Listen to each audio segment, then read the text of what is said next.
So ಅದರಿಂದ ಈ ಅಂಕಿಅಂಶಗಳು ಆಗ ಸಂವಿಧಾನ ಏನು ಹೇಳುತ್ತೆ, ಯಾರು ಅಶಕ್ತರಿದ್ದಾರೋ ಈಕ್ವಾಲಿಟಿ ತರಬೇಕು, ಸಮಾನತೆ ತರಬೇಕು ಅಂತಂದ್ರೆ ಯಾರಿಗೆ ಸಮಾನತೆ ತರಬೇಕು, ಅಲ್ಲಿಗೆ ಸಮಾನತೆ ತರಬೇಕು ಅಂತಂದ್ರೆ ಇಲ್ಲಿ ಅಸಮಾನತೆ ಇದೆ ಅಂತ ಅರ್ಥ ಬರುತ್ತೆ.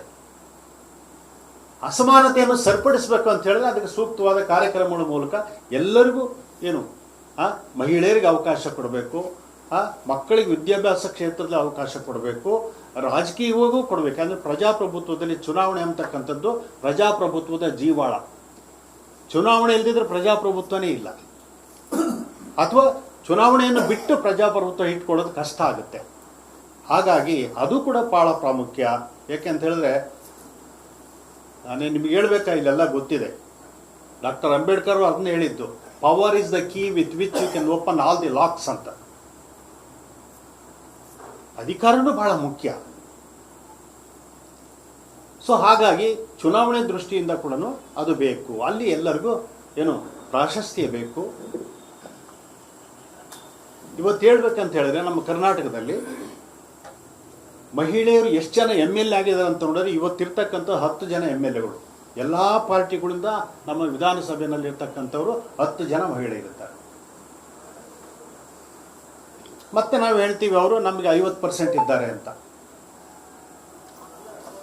ಯಾರಿಗೆ ಅವಕಾಶ ಸಿಕ್ಕರೆ ಕೂಡ ಯಾರಿಗೆ ಸಿಕ್ಕಿದೆ, ಅವ್ರು ಎಷ್ಟು ಜನಸಂಖ್ಯೆ ಇದ್ದಾರೆ, ಯಾಕೆ ಇಲ್ಲಿವರೆಗೆ ಆಗಿಲ್ಲ, ಅವ್ರಿಗೆ ಅವಕಾಶಗಳು ಯಾಕೆ ಸಿಕ್ಕಿಲ್ಲ? ಸೊ ಇದನ್ನೆಲ್ಲನೂ ನಾವು ಮಾಡಿಬಿಟ್ಟು ಇದಕ್ಕೆ ನ್ಯಾಯ ಕೊಡಬೇಕು ಅಂತ ಹೇಳಿದ್ರೆ ಇಂಥ ಅಂಕಿಅಂಶಗಳು ಏನೋ ಇಲ್ಲಿವರೆಗೂ ನಮಗೆ 75 ವರ್ಷ ಆಯಿತು ಬಂದು. ಸೊ ಏನೋ ಆಗಿ ನಮಗೆ ಜಿಲ್ಲಾ ಪಂಚಾಯತ್ವರೆಗೆ ಏನೋ ಮೀಸಲಾತಿ ಸಿಕ್ತು, ಮಹಿಳೆಯರಿಗೆ, ಪರಿಶಿಷ್ಟ ಜಾತಿಗೆ, ಪರಿಶಿಷ್ಟ ಪಂಗಡಕ್ಕೆ, ಇತರೆ ಹಿಂದುಳಿದ ವರ್ಗಗಳಿಗೆ ಸಿಕ್ತು. ನಂತರದಲ್ಲಿ ಅಸೆಂಬ್ಲಿ ಮತ್ತು ಪಾರ್ಲಿಮೆಂಟ್ನಲ್ಲಿ ಸಿಕ್ಕಲಿಲ್ಲ.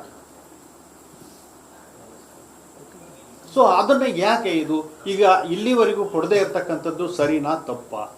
ಅದನ್ನು ಯಾವ್ದು ಆಧಾರದ ಮೇಲೆ ಗೊತ್ತಾಗುತ್ತೆ? ಇವರು ಪ್ರಾತಿನಿಧ್ಯ ಎಷ್ಟಿತ್ತು, ಇವ್ರದ್ದು ರೆಪ್ರೆಸೆಂಟೇಷನ್ ಎಷ್ಟಿದೆ ಅಂತಕ್ಕಂಥದ್ದು ನೋಡಿದಾಗ ಮಾತ್ರ ಅದು ಗೊತ್ತಾಗುತ್ತೆ. ಸೊ ಇಂತೆಂಥ ಇವೆಲ್ಲ ಕಾರಣಗಳಿಗೋಸ್ಕರ ಏನು ಈ ನಮ್ಮ ರಾಜ್ಯದಲ್ಲಿ ಏನು ಇಂಥ ಒಂದು ಪ್ರಯತ್ನ ಆಗಬೇಕು ಅಂತಕ್ಕಂಥ ದೃಷ್ಟಿಯಿಂದ ಏನು ಮಾನ್ಯ ಶ್ರೀ ಸಿದ್ದರಾಮಯ್ಯನವರು ಇದು 2013ರಲ್ಲಿ ಮುಖ್ಯಮಂತ್ರಿಯವರು ಆದಮೇಲೆ ಇದು ಒಂದು ಭಾಳ ಮಹತ್ತರವಾಗಿರ್ತಕ್ಕಂಥ ತೀರ್ಮಾನ ತಗೊಂಡು ಇದನ್ನು ಮಾಡಿದ್ದಾರೆ. ಸೊ ಇದನ್ನು ಮಾಡಿರ್ತಕ್ಕಂಥದ್ದು ದೃಷ್ಟಿಯಿಂದ ಯಾಕೆ ಅಂತ ಹೇಳಿದ್ರೆ ಈಗ ಎಲ್ಲ ಹೇಳಿದ್ನಲ್ಲ, ಸುಪ್ರೀಂ ಕೋರ್ಟ್ನ ಮುಂದೆ ಇರ್ತಕ್ಕಂಥ ಪ್ರಶ್ನೆಗಳಿಗೆ, ಆಮೇಲೆ ಜನಗಳು ಬಂದು ನಮಗೆ ರೆಪ್ರೆಸೆಂಟೇಷನ್ ಇಲ್ಲ ಅನ್ನೋದು, ಆಮೇಲೆ ಮತ್ತೆ ಬಂದು ಹೇಳೋದು ನಾವು ಇಷ್ಟೊಂದು ಪರ್ಸೆಂಟೇಜ್ ಜನ ಇದ್ದೀವಿ, ನಾವಿಷ್ಟು ಪರ್ಸೆಂಟೇಜ್ ಜನ ಇದ್ದೀವಿ, ಅದು ಹೇಗೆ ನಿಗದಿ ಮಾಡೋದು? ಅದಕ್ಕೋಸ್ಕರನೇ ಆದರೂ ಸಂಪೂರ್ಣವಾಗಿರ್ತಕ್ಕಂಥ ಒಂದು ಪ್ರಯತ್ನ ಮಾಡಿ ಆದಷ್ಟು ಕೂಡ ಯಾರಿಗೆ ತೊಂದರೆನಲ್ಲಿದ್ದಾರೋ ಅವರಿಗೆ ಸಹಾಯ ಮಾಡ್ತಕ್ಕಂಥದ್ದು, ಯಾರು ವಂಚಿತರಾಗಿದ್ದಾರೋ.